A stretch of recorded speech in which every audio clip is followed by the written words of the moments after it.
Tu sais, on fait souvent la réflexion aux sportifs quand ils vont dans un restaurant. Oui, mais vous êtes sportif, vous, pourquoi est-ce que vous mangez des pizzas? Pourquoi est-ce que vous mangez des burgers? Mais oh, c'est pas très sérieux tout ça.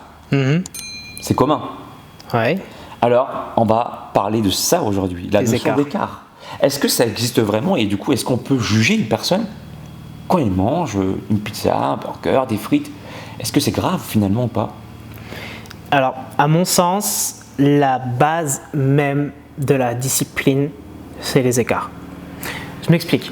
La discipline, c'est fait pour être maintenue sur la durée. Et pour être maintenue sur la durée, il ne faut pas que ça soit considéré comme quelque chose de restrictif, mais au contraire de permissif.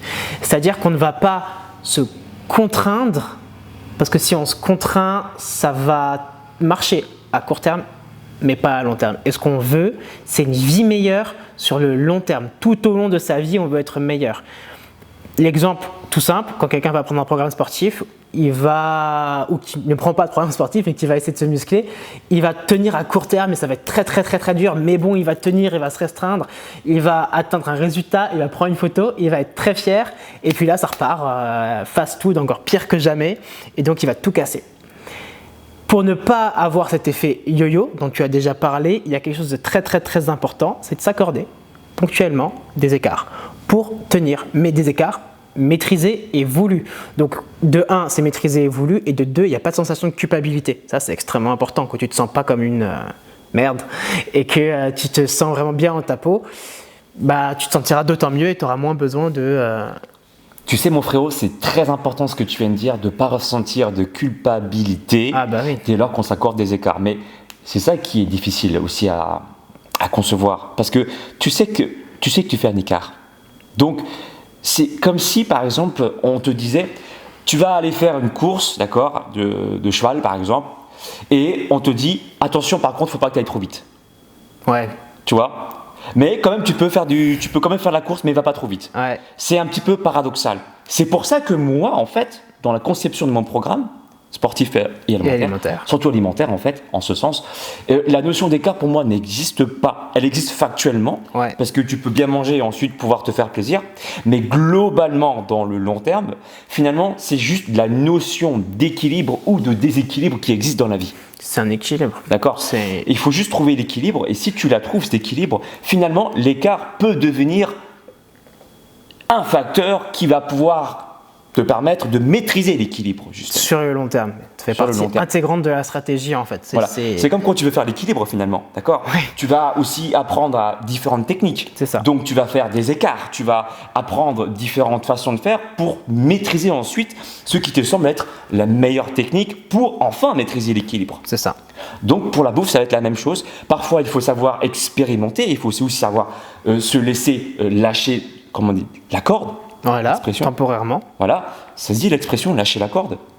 Bon, on va dire que ça se dit. On l'a inventé au pire. On a compris. Et donc, pour retrouver cette notion d'équilibre. Donc, si, pour moi, du coup, quand vous allez manger une pizza, vous ne faites pas un écart, vous expérimentez.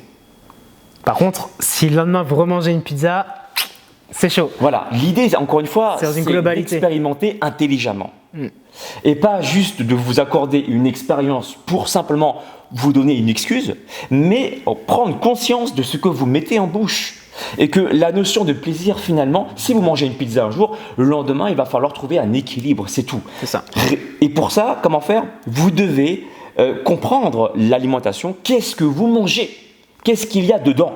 Des glucides, des protéines, des lipides. L'idée, c'est de trouver un équilibre. Si vous mangez un aliment très glucidique, par exemple, pour votre prochain repas ou pour vos prochains aliments que vous allez mettre en bouche, vous allez faire en sorte de manger un peu moins de glucides. Ouais. Si vous mangez trop de lipides, vous allez faire en sorte que votre prochain repas ou dans les prochains jours, vous allez manger un peu moins de lipides. C'est aussi simple que ça, en fait, sans même faire de sport, là, tu vois. Juste un équilibre alimentaire.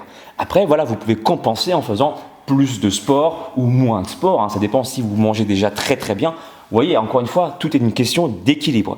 Et moi clairement, tu vois, pas plus tard qu'il y a 2 jours, je mange des flancs régulièrement. Ouais. Je mange des flancs régulièrement. Je mange aussi du riz, du pain, une baguette, même pas complète, mais du pain blanc parfois. Et ça ne m'empêche pas d'avoir des abdominaux à l'année parce que j'arrive à trouver cet équilibre. C'est ça. Une astuce simple à mettre en place pour trouver l'équilibre, c'est d'être conscient de ce qu'on met en bouche quand on mange quelque chose déjà, et pas juste manger pour manger. Donc, une astuce à appliquer, voilà, ne mangez pas quand vous regardez par exemple la télé. Hein, ça c'est, on pourrait vous donner plein d'autres astuces. D'ailleurs, dites-le nous dans la barre des commentaires si vous voulez qu'on vous donne d'autres astuces pour maîtriser l'équilibre et pour pouvoir simplement savoir quelle quantité manger sans rien peser.